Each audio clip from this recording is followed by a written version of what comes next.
believe yesterday, Canada joined some European countries in recognizing Palestinian statehood. What do you expect that to accomplish? Well, I think the first thing to say is this is consistent with our policy since 1947.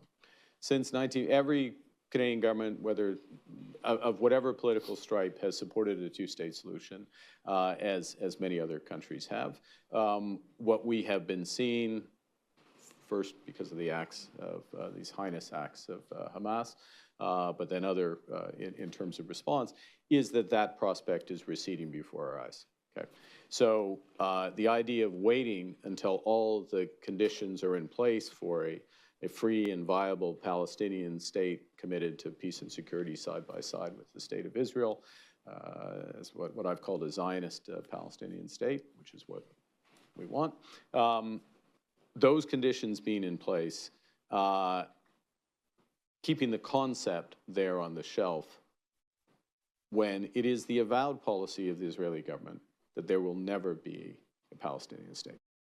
We're under no illusions that this is any sort of panacea, but it's necessary in our judgment, and the judgment of most other countries in the world, that we have to push on this now because, as I say, the possibility, in absolute violation of the UN Charter and an absolute violation of international law, of self-determination for the Palestinian peoples is being erased. So we're doing what we can, but recognizing the limitations. The economic strategy of the United States is clearly changed from the support for the multilateral system to a more transactional and managed bilateral trade and investment approach. Global power is moving. You can debate how much or how far this will go from American hegemony to great power rivalry. And technological change is shrinking that geographic advantage that we had and expanding the fields of conflict from the virtual to the extraterrestrial. All of this is reducing, I can't have to observe this during UN week, reducing the effectiveness of our multilateral institutions from the WTO to the UN, on which middle powers like Canada have greatly relied. We signed the most comprehensive agreement with the European Union from a non-European Union member. The Economic and Security Partnership with the EU, we signed that at the end of June. We're working on fleshing that out now. We will be, or we are on track, I should choose my words more diplomatically, we are on track to be a full member of SAFE, the European Defense Arrangement, which allows us to diversify and accelerate our defense procurement. Last week, no, this week? What day is Monday? Last week, yes. Seemed to miss the weekend in the middle, but we agreed a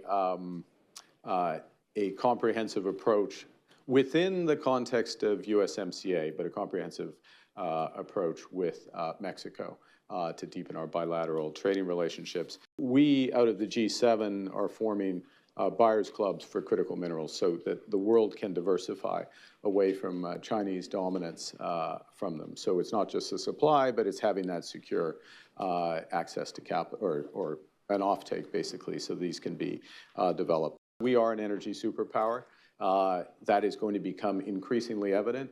85% of our energy is clean. We're one of the world's largest LNG exporters, one of the largest reserves of oil and gas. We measure additions to our grid in 10 gigawatt chunks, to put it in perspective, and you will see that with time. We are top 5 in 10 of the world's most important critical minerals.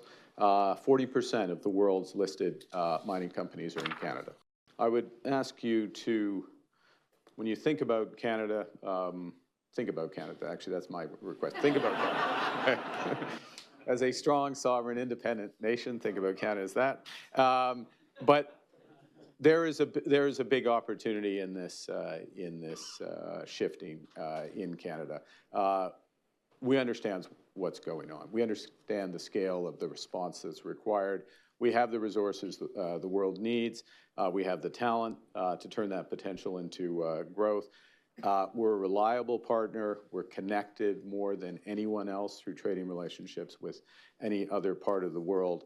And we're no longer relying on just the strength of our values, but the value of our strength with your help. So thank you very much, and I look forward to the discussion.